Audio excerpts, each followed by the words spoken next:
तो नमस्कार दोस्तों, कैसे हैं आप सभी। उम्मीद करता हूं आप सब अच्छे होंगे। जैसा कि आप लोगों के बीच में राहतगढ़ के जो फोर्ट की सीरीज़ है वो मैं लेकर आया हूं। अभी मैंने पिछले वीडियो में आपको दिखाया था राहतगढ़ का मोती महल, जहां पर राजा की रानियां रहा करती थी, वहां पर नृत्य वगैरह हुआ करते थे। जैसा कि अभी पिछले पार्ट में मैंने दिखाया है, वो काफ़ी सुंदर महल हुआ करता था।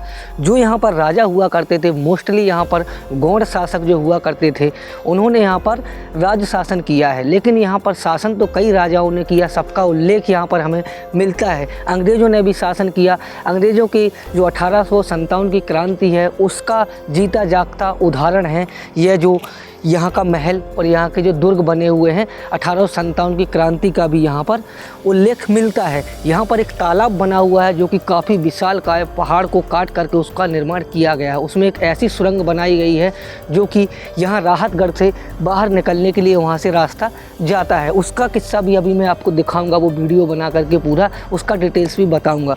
हम आ चुके हैं इसके दूसरे पार्ट में। जैसा कि अभी बताया था कि राहतगढ़ के मैं कई पार्ट लेकर आऊँगा, क्योंकि बहुत ज़्यादा यहाँ पर महल कक्ष बने हुए हैं, एक वीडियो में बनाना पॉसिबल नहीं है। तो ये जो महल है आप देख रहे हो, ये हुआ करता था राजा की जो पटरानियाँ हुआ करती थी, उनके रुकने की व्यवस्थाएं यहाँ पर बनाई गई थी। यहाँ पर रानियाँ और उनकी दासियाँ साथ में रहा करती थी। अब हम इस यहाँ पर देख सकते हो, आप आगे बढ़ेंगे और आपको दिखाएंगे। ये था झरोका, आप देख सकते हो। रानियाँ यहाँ से बैठ करके बाहर का लुत्फ़ लिया करती थी। और ये था छोटा सा एक द्वार, जहाँ से रानियाँ, दासियाँ, राजा भी कभी कभार आया करते होंगे, तो यहाँ से प्रवेश लिया करते होंगे। ये है वही प्राचीन कालीन बलुआ पत्थर, जो कि रेड पत्थर है, लाल बलुआ पत्थर का उपयोग इसमें हुआ है। यहाँ जैसे ही आते हैं तो यहाँ कुछ पहरेदार, कुछ दासियाँ यहाँ रुका करती थीं, देख सकते हो आप, जहाँ अपने अस्त्र शस्त्र भालों के साथ पहरा दिया करती थीं। इसमें वही प्राचीन कालीन पत्थर और ये जो लकड़ियाँ लगी हुई हैं आपको देखने को मिल रही होंगी। यहाँ पर खड़े होकर के, बैठ करके पहरा दिया करते होंगे। और ये आप जो देख रहे हो, इसमें हॉल छोटे छोटे, यहाँ पर मसाले वगैरह लगाने के लिए उपयोग में लिया करते थे, क्योंकि प्राचीन काल में लाइट जैसी व्यवस्थाएं नहीं थी। उस समय में दीपक और जो मसाले हुआ करते थे, उनकी मदद से ही इन सुंदर महलों में उजाला हुआ करता था। यहाँ पर भी एक कक्ष मिलता है, एक कक्ष देख सकते हो, छोटा सा कक्ष बरामदा टाइप का यहाँ पर भी एक मिलता है। और एक द्वार यहाँ लगा हुआ करता था। 3 द्वार के बाद ही इस महल के अंदर प्रवेश लिया करते थे। ये जो रानी महल है, ये भी 3 दीवारों से घिरा हुआ है। आपको मैं बता दूं, इसकी जो एक दीवार है पूरी तरीके से देख सकते हो ध्वस्त स्थिति में है, टूटकर गिर चुकी है, बिखर चुकी है। क्योंकि ये जो महल है, राहतगढ़ का जो रियासत है, धीरे धीरे ध्वस्त होती जा रही है, क्योंकि इसका उल्लेख 10वीं सदी से भी जोड़ा जाता है। ये हुआ करता था इतना सुंदर दुर्गम जो महल बना हुआ है, रानी महल। रानी यहाँ पर अपनी सेविकाओं के साथ निवास किया करती थी, यहाँ पर रहा करते थे। यहाँ पर एक महल और बना हुआ है जिसका नाम है बादल महल। बादल महल की कुछ किंवदंतियाँ हैं, कुछ कहानियाँ हैं कि वहाँ पर राजा जो कहते हैं कि सज़ा वगैरह सुनाया करते थे, फैसले लिया करते थे। राजा का बहुत विशालकाय सिंहासन भी वहाँ पर हुआ करता था, और वहाँ पर एक विशालकाय फांसी घर भी बना हुआ है, जो कि ऐसा सुनने में आता है कि उसकी कुछ कहानियाँ हैं, वो मैं आपको वहीं चल के सुनाऊँगा। क्योंकि वहाँ से आज भी जो जिनको फांसी वगैरह दी गई है, उनकी आत्माएँ आज भी वहाँ वास करती हैं। तो ये था रानी महल। देखो सामने का दृश्य इसका आपको देखने में कितना सुंदर लगता है। प्राचीन समय में जब एक कटाव आप देख रहे हो, इनमें जो कलर वगैरह भरे हुआ करते होंगे, कितना ही सुंदर दृश्य हुआ करता होगा। थोड़ा सा हम इन कक्षों की ओर चलते हैं। हम आते हैं इन कक्षों की ओर। तो यहाँ आप देखोगे एक कक्ष आपको यहाँ देखने को मिल जाएगा। इनके अंदर गाइस चमगादड़ों का काफ़ी ज़्यादा जमावड़ा लगा रहता है। अभी समय में कुछ चमगादड़ वगैरह नहीं है, तो देख सकते हो एक छोटा सा कक्ष यहाँ मिलता है, और इसके जैसा ही सामने एक कक्ष यहाँ पर और मिल जाएगा। तो यहाँ पर हम थोड़ा नज़र डालें और आपको दिखाएँ। तो ये भी आप देख सकते हो, एक वैसे ही कक्ष यहाँ पर बना हुआ है, और सामने एक छोटा सा एक मतलब कमरा टाइप का बना हो सकता है। आभूषण वगैरह उसमें रखने के काम में यूज किया करते होंगे, प्राचीन समय की, जैसे अलमारी कह लो, गोदरेज अलमारी आज के समय में हम यूज करते हैं, उसी टाइप की एक कक्ष ये है। तो ये कक्ष देख सकते हो, रानी यहाँ पर भी रुका करती होंगी, या फिर रानी की जो मोस्टली सेविकाएं हुआ करती होंगी, इन कक्षों में रुका करती होंगी। इसके अंदर बहुत ज़्यादा चमगादड़ों की चिक चिक करने की आवाज़ें हमें सुनाई दे रही हैं, तो गैस उसके अंदर जाना पॉसिबल नहीं है। तो हम चलते हैं बाहर।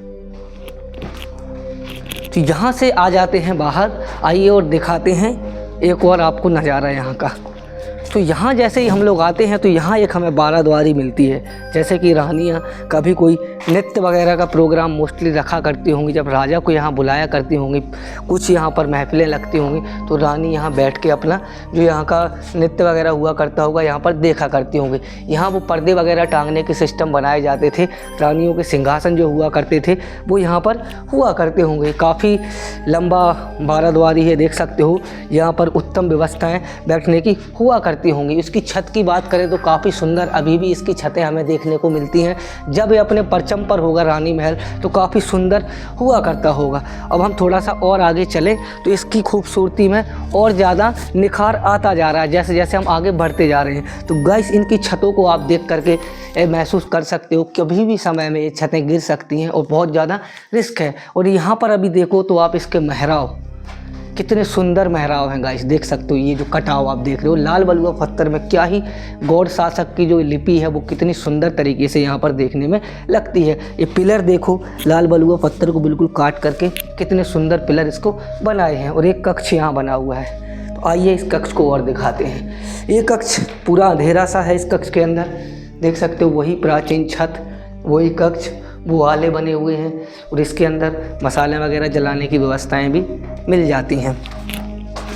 इतना सब कुछ देखने के बाद गाइस, अगर आपको वीडियो पसंद आ रहा हो तो वीडियो को लाइक ज़रूर कर देना गाइस, क्योंकि बहुत मेहनत लगती है गाइस वीडियो बनाने में। थोड़ा सा हम इसके ऊपर चलेंगे अब गाइस। तो यहाँ से आप देखोगे ये गई हैं वो सीढ़ियाँ, इनकी मदद से हम छत के ऊपर चलते हैं।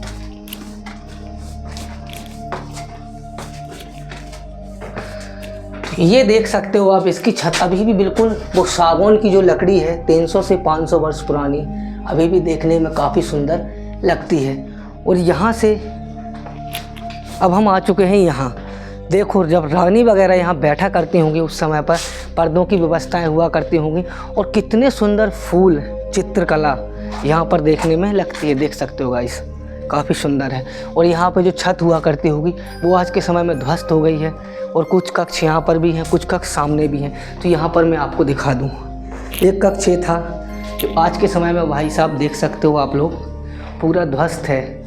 ऐसा इसलिए है कि गाइस, प्राचीन समय में जब राजा रानियों का समय था उस समय इन महलों में एक अलग ही रंग बरसता था, क्योंकि समय की मार। गाइस, आपने सुना ही होगा, समय किसी का नहीं रहता। कभी राजा का समय आता है तो कभी रंक का भी समय आता है और कभी भिखारी का भी आता है। वैसा ही समय की मार इन महलों को देखने को मिल रही होगी।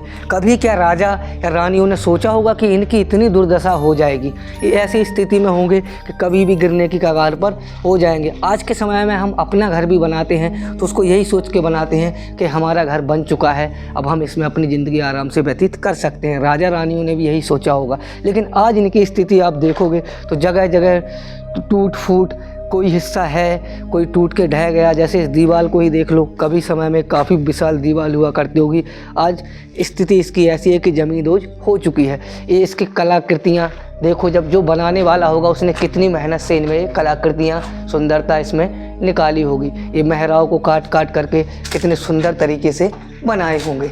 और ये जीना देखो आप एक बार, इसकी स्थिति देखो। कभी समय में यहाँ से रानियाँ और राजा ऊपर जाया करते होंगे, आज इनकी स्थिति ऐसी है कि ऊपर जाना पॉसिबल नहीं है गाइस, टूट के गिर सकते हैं। ये है महलों की दुर्दशा। ये है जो आपको मैं बता दूँ, राहतगढ़ फोर्ट की हिस्ट्री है वो मैंने अभी आपको बताई थी। यहाँ पर तमाम राजाओं ने राज शासन किया। 1857 की क्रांति में जो कुछ क्रांतिकारी इस क्षेत्र के थे वो यहाँ पर अपनी कुछ सलाह मशवरा बना रहे थे। तो जो अंग्रेज़ी शासक था उसको पता चला था, तो इस महल पर चारों ओर से उसको घेर लिया था और ताबड़तोड़ गोलों की बरसात कर दी थी। तो उस तालाब की एक गुफा है, उसको हम दिखाएंगे अभी, उससे निकल करके वो भाग गए थे। ये था इस सामने का दृश्य, देखो आप। थोड़ा आगे चल के बताते हैं आपको। इसको आप देखोगे तो इसको देख करके आपको यही लगेगा कि अपने समय में ये महल कितना सुंदर हुआ करता होगा। देख सकते हो इन पत्थरों का कटाव देखो आप, एक मजदूर की कितनी मेहनत इसमें लगी होगी और कितनी लगन से उसने इस महल के जो डिज़ाइन है वो निकाले होंगे। कुछ कक्ष यहाँ पर हैं, एक कक्ष यहाँ भी बना था जो टूट के गिर चुका है। इसके अंदर हमें एक चीज़ देखने को नहीं मिली, जैसे कि अभी मैंने उसमें आपको बताया था बाथरूम वगैरह और जो लैट्रिन वगैरह का साधन हुआ करता था वो हमें इसमें देखने को नहीं मिला है। हो सकता है वो इस साइड में हो तो अभी मैं आपको चल के दिखा दूँ, या हो सकता है कोई ऐसे गुप्त साइट हो जो कमरे बंद हों, क्योंकि ऐसा देखने को हमें नहीं मिला है। अगर मिलता तो पहले ही हम आपको दिखा देते। एक कक्ष बना हुआ है, देख सकते हो। इन कक्षों की आज थोड़ी सुंदरता बरकरार है, लेकिन बस समय के प्रभाव से दीवारें काली पड़ चुकी हैं और छतों से पानी टपकना स्टार्ट हो गया है। प्राचीन समय में जब राजा रानियाँ यहाँ निवास किया करते होंगे उस समय यहाँ का दृश्य कुछ और हुआ करता होगा। इन आलों को देखो, इनकी मेहराओं को देखो, क्या सुंदर दृश्य इनमें उभारा गया था। अभी के समय में इस तरीके का स्ट्रक्चर नहीं बनता है। प्राचीन काल में ऐसे कई स्ट्रक्चर हमारे बुंदेलखंड, हमारे मध्य प्रदेश, हमारे भारत में आज भी मौजूद है। और ये हुआ करता था वो प्राचीन समय का झरोखा, जहाँ से रानी यहाँ से हवा वगैरह लुप्त वगैरह उठाया करती थी। देख सकते हो आज समय में पूरे में झाड़ी और जंगल हो चुकी है, जो प्राचीन समय में साफ़ सुथरा हुआ करता था। इन झरोकों को देखो आप, इन मेहराओं को देखो, कितने वर्षों से वैसे के वैसे ही यहाँ पर बने हुए हैं। तो ये था रानी महल। रानी महल मैंने विजिट किया और आपको दिखाया है, इसकी सुंदरता भी दिखाई और इसका जो जीर्ण शीर्ण अवस्था है वो भी दिखाई, और इसके कक्षों के अंदर भी जाके दिखाया। सामने का दृश्य देखो, ऊपर के जो बुर्ज बने हुए हैं उनके ऊपर जाने के लिए जीने तो हैं, बट वो ऐसी स्थिति में है कि हम उनके ऊपर नहीं जा सकते, वरना वहाँ जाके आपको पूरा दृश्य दिखाते। और कुछ आज के कारीगर देखो अपनी छाप छोड़ के जाते हैं। वहाँ देखो कुछ नाम लिखे हुए हैं सामने भी, और इधर आप नज़र डालो तो पूरा ही एक दीवार है जो उसमें पूरा एक चिट्ठा लिख के चले गए। भाई इनको अवार्ड मिलना चाहिए बुला के, अच्छा खासा गवर्नमेंट इनको अवार्ड दे और इनको सम्मानित करे, फूल मालाओं से इनका सम्मान करे, क्योंकि ऐसा करना बहुत अच्छी बात है गाइस, करना चाहिए, अच्छी बात है। तो ये है नीचे जाने के लिए रास्ते, और एक ये है शायद गाइस, ये हुआ करता था रानी का बाथरूम और टॉयलेट। यहाँ पर रानी स्नान किया करती थी, देख सकते हो। और ये हुआ करता था रानी का जो टॉयलेट था, देख सकते हो। आज के समय में हमने ढूंढा और हमें मिल भी गया। ये हुआ करता था उनके टॉयलेट करने का उत्तम व्यवस्था। तो ये था, देखो गाइस, हर एक महलों में मिलेगा। यहाँ पानी निकलने की व्यवस्थाएं भी थी, और यहाँ अपना जो मल त्यागती थी वो था, देख सकते हो। मैं यहाँ पर एक बार खड़े होकर दिखा दूँ आपको गाइस, देखो ये पोजीशन हुआ करती होगी, और इसकी छत है, देख सकते हो गाइस। हर एक महलों में होगा गाइस, क्योंकि कुछ महल हैं जिनमें शेष अवशेष बचे हुए हैं, उनमें हमें कहीं कहीं नहीं मिलता देखने को, लेकिन ज़्यादातर महलों में ये सब चीज़ें मिल जाती हैं। ये था स्नान घर, जो अभी मैं जहाँ खड़ा हूँ ये स्नान घर है, और वो है उनका टॉयलेट बाथरूम। तो यहाँ से अब हम चलेंगे नीचे इन सीढ़ियों की मदद से। ये भी गाइस क्रैक सीढ़ियाँ हैं, बड़ी सावधानी पूर्वक हमें जाना होगा, क्योंकि भाई पुराने महल हैं, इनको बड़े ध्यानपूर्वक इनका हमें वो करना पड़ेगा। और गाइस देखो यहाँ पर भी कुछ टॉयलेट बने हुए हैं, जिनको लाइट की मदद से आपको हम दिखाने की कोशिश करेंगे। तो एक बार फ्लैश ऑन कर लो आप। तो गाइस देख सकते हो जो पटरानी हुआ करती थी, उनकी दासियाँ हुआ करती थी, उनको यहाँ पर टॉयलेट वगैरह करने की व्यवस्था उनकी यहाँ बनाई गई थी। देख सकते हो जगह जगह आपको छिद्र दिख रहे हैं, यहाँ पर उनके टॉयलेट करने की व्यवस्थाएं बनाई गई थी, और यहाँ से पानी निकल जाता था। तो ये उनकी मतलब जो दासियाँ हुआ करती थी उनके लिए व्यवस्थाएं थी, उनके स्नान करने के लिए यहाँ पर ही व्यवस्था बनाई जाती थी, और उनको टॉयलेट वगैरह करने के लिए यहाँ पर व्यवस्थाएं बनी हुई थी। तो देखो गाइस, हमने जो सोचा था वो हमें मिल भी गया, और इस महल का जो मतलब संपूर्ण भाग था वो मैंने आपको दिखाया, और ये हुआ करता था वो 12 द्वारी, जैसा कि पहले ही बता चुका हूँ आपको। तो गाइस इस वीडियो को देख कर के आपको कैसा लगा? अगर अच्छा लगा हो वीडियो तो वीडियो को लाइक कर देना, और कमेंट में ज़रूर बताना कि हमारी मेहनत कैसी है और कितना सुधार हमें लाना चाहिए। तो कमेंट ज़रूर करना, वीडियो को लाइक कर देना, चैनल को सब्सक्राइब कर देना। मिलते हैं अगले ब्लॉग में, तब तक के लिए वंदे मातरम, जय श्री राम, वंदे मातरम।